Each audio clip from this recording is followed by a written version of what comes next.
Bonjour à tous, il y a l'or, l'argent, le bronze olympique, et puis il y a les cracks boursiers et les crises économiques et financières latentes. Est-ce qu'après les JO, on aura un chaos économique? Et que se passe-t-il exactement sur les marchés? Quels sont les indicateurs en France, zone euro? Ils sont pas bons. Et tout ça, vous voyez, il faut qu'on en parle, parce que on peut pas endormir, anesthésier les gens. Et c'est ce que fait Macron. C'est ce que fait cette oligarchie. Alors je vais vous expliquer en détail où on en est.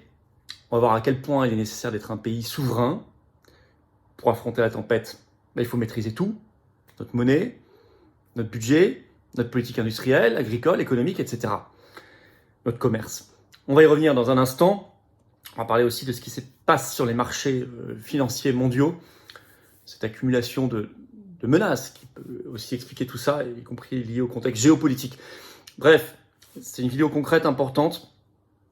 Attention, parce que s'il y a un chaos économique, ils seront tentés d'aller piocher dans notre épargne. En France, il y a plus de 6 000 milliards d'euros d'épargne privée. Ça les intéresse, ils la convoitent, vous le savez. Ils font l'union des marchés de capitaux au niveau européen pour ça. On va y revenir aussi. Gros sujet qu'on abordera d'ailleurs aux assises de la souveraineté à Arras, notamment en présence de Tom Benoît qui sera là, et d'autres intervenants. Pour vous inscrire aux assises de la souveraineté de la race, c'est le lien sous la vidéo en description, c'est le 14 septembre, ne tardez plus, c'est ouvert à tous, aux adhérents comme non-adhérents, très grand moment, et de rassemblement et d'action. Mais tardez pas à vous inscrire, on a dépassé les 1500 inscrits, ça va très très vite, assez largement d'ailleurs. Pensez à le faire dès maintenant, merci de partager cette vidéo, pour ça vous abonner à cette chaîne YouTube par un petit clic sur s'abonner en dessous, c'est un petit clic gratuit, vous êtes abonné à la chaîne, ça y est, et plus vous êtes abonné, plus les vidéos circulent, plus elles vont être recommandées à des gens qui vont nous découvrir, et c'est comme ça que ça fonctionne la résistance. Donc, merci à vous pour votre abonnement ou réabonnement, si un jour YouTube vous a désabonné, c'est à vous de vérifier, c'est un petit clic gratuit, vous êtes abonné à la chaîne, c'est encore juste ça, mais c'est formidable de votre part et je vous en remercie. On est en direct ce vendredi 9 août à 19h sur cette chaîne, tous les problèmes techniques auront été résolus. Je prendrai toutes vos questions directes, notez-le d'ores et déjà. Vendredi 9 août, 19h, gros direct en perspective. Et évidemment, je vous attends, patriotes. Ça, c'est la carte d'adhérent, évidemment. Adhérents, réadhérents, vous pouvez également faire un don au mouvement par les 2 premiers liens sous la vidéo en description dès maintenant, ils sont là. Ou par un lien qui est sur notre site accessible, les-patriotes.fr. C'est défiscalisé de vos impôts. Ça aide un mouvement qui n'a aucune aide par ailleurs, 0 centime, 0 euro, rien. Mais qui est le plus grand mouvement souverainiste et défense des libertés de France, qui vous dit la vérité, qui agit, qui fait le rassemblement, mais je peux le faire qu'avec vous. C'est peut-être la bonne action à faire, la bonne chose à faire, le bon engagement, sans aucun regret, vous le verrez. Au contraire, on est une vraie famille d'action. Et de cœur. Allez, bienvenue à tous, et bravo, j'en reparle tout à l'heure. On y va. Crack mondial, que se passe-t-il? Crise économique, les bourses dévissent. Est-ce qu'il langue sur notre épargne? Alors, le crack mondial. Alors, il y a eu des moments. Attention, il faut regarder non pas d'un jour à l'autre, mais les mouvements, les soubresauts et puis la longue durée. Il y a un mouvement baissier depuis plusieurs semaines sur les bourses mondiales, y compris le CAC 40 en France. Ce qui a été spectaculaire, c'est le 5 août, l'indice Nikkei du Japon qui dévisse complètement, historiquement, depuis 1987. Il perd 12% en une journée. En pourcentage, c'est la plus forte baisse depuis 1987, et en points, c'est la plus forte baisse de tous les temps. Le même jour, vous avez Taïwan qui a son record de baisse depuis l'an 2000, ce qui est déjà pas mal. Le Monde écrit le 5 août, le crack mondial s'amplifie. Alors, le 6 août, vous avez une reprise du Nikkei d'à peu près 10% au Japon. Depuis, c'est assez stable, mais ça avait déjà baissé avant de 6% la veille, avant les 12%. C'est parce qu'il y a de la spéculation, donc on achète les actions quand elles sont bas, et voilà. Mais globalement, il faut regarder qu'il y a quand même un sujet, ça dévisse. Ça dévisse aussi pour les indices boursiers américains, en Europe, la France, CAC 40, etc. Alors, pourquoi? En fait, il y a une accumulation de craintes. D'abord, il y a une bulle qui explose, c'est la bulle de l'intelligence artificielle. Il y avait des survalorisations de boîtes, un peu ce qu'on avait connu avec la bulle Internet, comme on disait au début des années 2000. Là, il y a eu vraiment des choses délirantes et ça finit toujours par exploser à un moment. Et puis, il y a des craintes. Il y a des craintes sur l'économie américaine. C'est noté par exemple par Les Échos le 5 août. Le titre, le nombre d'embauches a été aux États-Unis l'un des plus faibles depuis la pandémie de Covid-19 et le taux de chômage a déjà dépassé les projections de la Fed, donc la Banque centrale américaine, pour la fin de l'année. Il y a même les Échos écrivent par les chiffres donnés le 2 août aux États-Unis, il y a une hausse brutale du chômage, avec un indicateur de récession très surveillé, puisque Goldman Sachs estime maintenant qu'il y a 15 à 25% de chances que les États-Unis soient en récession, c'est-à-dire détruisent de la richesse en 2025. 15 à 25% selon Goldman Sachs. Et c'est de plus en plus, les probabilités sont de plus en plus élevées. Il y a des reproches qui sont faits à la Fed aux États-Unis de ne pas baisser ses taux assez vite. Bon, donc il y a cette faiblesse structurelle. Vous allez voir que c'est bien pire dans la zone euro et en France, j'y viens dans un instant. Et puis, il y a eu, par exemple, contraction plus marquée que prévue de l'indice d'activité de l'industrie manufacturière aux États-Unis. Et puis, un risque géopolitique, notamment le risque d'embrasement au Moyen-Orient. Avec ce qui se passe, les grandes manœuvres qui se préparent entre Israël, l'Iran, le Liban, dans la boucle, la Turquie, Syrie, évidemment, et puis d'autres acteurs qui peuvent être là, la Russie derrière, la Chine, bon, et l'OTAN, évidemment. Donc, si vous voulez, tout ça, ça crée un climat. Alors, c'est bien qu'on parle de l'or, encore une fois, de l'argent et du bronze olympique, aucun problème, je suis très heureux quand nos athlètes gagnent. Mais c'est peut-être bien aussi d'en parler, notamment, on va voir pour la France. Puis, il y a des grandes manœuvres qui doivent nous mettre la puce à l'oreille, notamment le rôle actuellement, alors, ce qui se passe autour de Apple et de la Société Générale en France. Et notamment Warren Buffett, le milliardaire américain. Alors, je vais vous lire un extrait tiré des Échos le 5 août. Oui, alors, ce qu'on a noté aussi, c'est l'indice dit VIX, l'indice de peur ou de volatilité des marchés, qui est au plus haut depuis mars 2020, le début du Covid. Ce qui prouve qu'on est dans un marché très très instable. Alors, je reviens à ce qui se passe avec Apple et la Société Générale. Donc, côté entreprise, on surveillera Apple à l'ouverture de Wall Street après la cession par Berkshire Hathaway, c'est-à-dire le conglomérat dirigé par le milliardaire Warren Buffett, de la moitié de ses actions du groupe Apple pour 75,7 milliards de dollars au deuxième trimestre. Progressivement, depuis un trimestre, il a lâché 76 milliards d'actions Apple.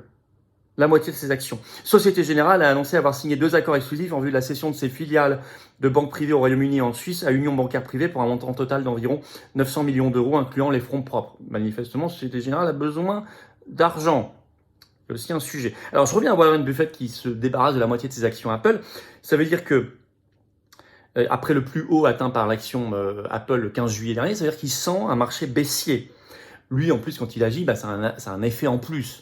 Macro, puisqu'il lâche 76 milliards de dollars d'actions. Warren Buffett, attention, est très ami avec Bill Gates. En 2006, il avait fait une donation à la fondation Bill et Melinda Gates de 37 milliards de dollars, un record absolu. Il est très proche également, il avait soutenu Hillary Clinton en 2016. Donc c'est vraiment quelqu'un à surveiller. On voit en tout cas que, comme d'habitude, le malheur des uns va faire le bonheur de quelques-uns. Et on le voit ici. Alors qu'est-ce qui se passe pour la France et la zone euro ? Là, on est sur du dur. Les indices INSEE sont très mauvais. Récemment, l'INSEE a publié l'indice du climat des affaires en France, avec un effondrement en juillet, au plus bas, hors période Covid. Il est à 94, donc moins 5 points par rapport à juin 2024. La moyenne de long terme, c'est 100, donc qui est très en dessous. Et en plus, ça concerne tous les secteurs d'activité. Je vais vous lire ce qu'écrit l'INSEE sur son site. Dans le commerce de gros, l'indicateur bimestriel du climat des affaires se détériore par rapport à mai 2024.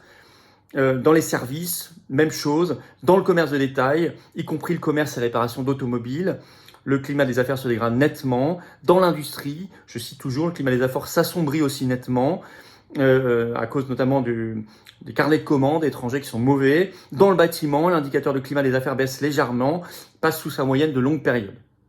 Vous avez en même temps l'indice du climat de l'emploi, qui se dégrade, qui perd 4 points en un mois, qui tombe à 96 en juillet 2024 en France. L'INSEE explique ce que c'est. Donc, il se dégrade aussi nettement en juillet, ce climat de l'emploi. L'indicateur synthétique du climat de l'emploi se dégrade nettement. À 96, il perd 4 points par rapport à juin. Il s'écarte de sa moyenne de longue période qui est à 100. Cette détérioration résulte principalement, écrit l'INSEE, du recul des soldes d'opinion relatifs à l'évolution récente et à l'avenir des effectifs dans les services, intérim comme hors intérim. Donc il y a des perspectives de hausse de chômage. Alors le taux de catégorie A, il passera de 7,5 à 8,5 a priori %.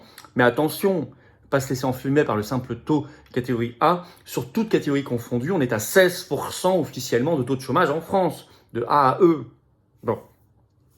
Alors il y a une croissance faible en France qui a été détectée, dit-on, à plus 0,3% au deuxième trimestre. En Allemagne, récession, moins 0,1. Croissance, perspective, projection Prévision pour 2024, ce serait 1,1% en France, 0,6% pour la zone euro, moins 0,1% en Allemagne, mais 3,1% aux États-Unis, avant possiblement donc une récession en 2025 aux États-Unis. Mais il y a un problème structurel, on le voit dans la zone euro, c'est très faible. Le problème structurel encore relevé par un article d'Euractiv le 2 août dernier qui écrit « Zone euro, le ralentissement industriel persiste ». Mis à part l'Allemagne qui a tenu plus longtemps grâce à l'euro, elle a capté. Nous, ça nous a pénalisé beaucoup l'euro, comme ça a pénalisé l'Espagne, la Grèce, le Portugal et l'Italie. Et si on regarde deux puissances industrielles, l'Italie et la France, toute l'industrie a été pompée par l'Allemagne depuis qu'on a mis en place l'euro. Nous, ça nous a terriblement pénalisé, mais ça a permis à l'Allemagne de résister un peu plus longtemps. Mais maintenant, l'Allemagne est touchée aussi. Et notamment depuis les sanctions anti-russes complètement folles qui ont fait exploser le prix de l'énergie, qui ont pénalisé beaucoup l'industrie et l'industrie allemande. Mais globalement, la zone euro se désindustrialise par des politiques aberrantes, par une monnaie unique qui ne fonctionne pas, par une politique commerciale qui nous tue et qui tue aussi d'ailleurs notre agriculture. Et le 20 septembre, n'oublions pas, c'est la date limite pour que la France présente son plan d'austérité à la Commission européenne. Et à ce moment-là, l'économiste Marc Touati a prévu, il l'a dit le 30 juillet sur sa chaîne YouTube, allez voir, il y a des choses intéressantes, qu'il annonce une crise de la zone euro à ce moment-là. Parce que des pays comme l'Allemagne vont estimer que la France va pas assez loin dans l'austérité. Donc de nouveau une crise de l'euro, il va falloir sauver l'euro, ça va coûter de l'argent, etc. Tout ça est une folie. Donc il faut arrêter l'anesthésie par les JO. Je dis pas qu'on ne doit pas en parler, etc. Alors, je préfère qu'on gagne, qu'on perde. Mais attention, ça ne doit pas tout anesthésier. Macron qui fait des câlins aux athlètes médaillés devant les caméras, tout ça c'est de l'enfumage pour manipuler les gens. Attention à notre épargne, il y a 6 000 milliards d'euros d'épargne privée en France, ça les intéresse beaucoup. Il y a eu beaucoup de déclarations en ce sens récemment des commissaires européens, de Bruno Le Maire, de Macron, pour nous piquer l'épargne. Ils veulent faire le marché européen des capitaux pour nous piquer l'épargne, pour ponctionner. D'autant que la crise va en arranger certains. On a parlé de Warren Buffett. On peut parler de ceux qui veulent le risque d'embrasement, qui veulent l'embrasement général, la Troisième Guerre mondiale. Vous savez, le grand reset, la grande réinitialisation, c'est ça. Hein. C'est aussi une grosse crise économique et financière. Ça en arrange certains. Ça va pénaliser la grande masse, les peuples, mais ça en arrange certains. Pour pouvoir agir, si on veut relancer nos exportations, il faut maîtriser le commerce, il faut faire le Frexit. Il n'y a pas d'autre solution. Si on veut désendetter vraiment la France, il faut réindustrialiser, créer des richesses en France. Dans l'industrie, dans l'agriculture, dans tout, dans les services. Il faut pour ça pouvoir faire du patriotisme économique, industriel, agricole. Il faut pour cela quitter l'Union européenne, faire le Frexit. Avoir sa monnaie nationale, sortir de l'euro, faire le Frexit. Tout mène au même sujet, être indépendant, libre et souverain. C'est ça, être résistant et résilient. Et pouvoir rebondir. Il n'y a pas de solution. Un pays qui est ballotté comme un bouchon de liège au fil de l'eau et des courants, qui n'a pas de cap, qui ne sait pas où il va, c'est un pays mort. Et surtout si ça souffle fort et qu'il y a une tempête comme une crise financière et économique, comme c'est le cas. Et comme ça va être le cas. Tout cela milite pour le Frexit, reprendre en main notre destin et notre pays. Merci de partager cette vidéo, pour ça de vous abonner à cette chaîne YouTube si vous voulez bien, par un petit clic en dessous gratuit pour vous, vous êtes abonné, ça y est. Profitez-en pour appuyer sur la petite cloche à côté, comme ça vous êtes notifié automatiquement dès qu'il y a une nouvelle vidéo ou un nouveau direct sur la chaîne, comme il y en aura un ce vendredi 9 août à 19h. Soyez là, gros direct, sans tabou. Hein. Et par ailleurs, n'oubliez pas les assises de la souveraineté, l'événement historique le 14 septembre à Arras, inscription sous la vidéo en description, c'est ouvert à tous, adhérents comme non-adhérents. Mais je souhaite que vous deveniez adhérent si vous ne l'êtes pas, ou que vous soyez réadhérent si vous n'êtes plus à jour, ou que vous soyez donateur si vous le pouvez au mouvement. Tout ça, c'est défiscalisé aux 2/3 de vos impôts. Ça fait baisser vos impôts. Vous mettez 100 €, ça enlève 67 € d'impôts. Vous mettez 1000 €, ça enlève 667 € d'impôts. Vous mettez 10 € ça enlève 6,67 € d'impôts. Et vous avez calculé tout. Soyez là. Je vous attends. J'ai envie de vous convaincre qu'en restant seul, les bras ballants, on n'y arrivera jamais. Dans tous les pays, il y en a qui se disent ça. Et dans tous les pays, tout le monde se bat. Et ici, il y a un cadre pour se battre. Le plus grand cadre souverainiste de France. Il est là. Un groupe. Un mouvement politique formidable, avec un P majuscule, qui vous attend, avec des cadres, des référents, des délégués, des militants magnifiques. Vous verrez en métropole, outre-mer, à l'étranger, on est là. Il n'y a plus que vous qu'on attend. Vous pouvez réadhérer si vous n'êtes plus à jour, ou faire un don, encore une fois, pour nous permettre de financer les assises de la souveraineté, les futures élections, les affiches, les tracts, les manifs, les opérations coup de poing et tout le reste, tout ce qui est utile pour réveiller les gens, pour bouger, pour sauver le pays. Mais je peux le faire qu'avec vous. Je vous attendais maintenant. Adhérer, réadhérer, pour le faire, c'est le premier lien sous la vidéo en description. Ce lien est également en commentaire épinglé. Une petite fiche sur l'écran maintenant et dans quelques secondes, un lien sur l'écran. Faire un don au mouvement, c'est le deuxième lien sous la vidéo en description. C'est facile. Les liens sont également sur notre site, bien sûr, les-patriotes.fr. On n'attend plus que vous. Bravo aux donateurs, aux réadhérents, bienvenue du fond du cœur aux nouveaux adhérents patriotes. Vive la France!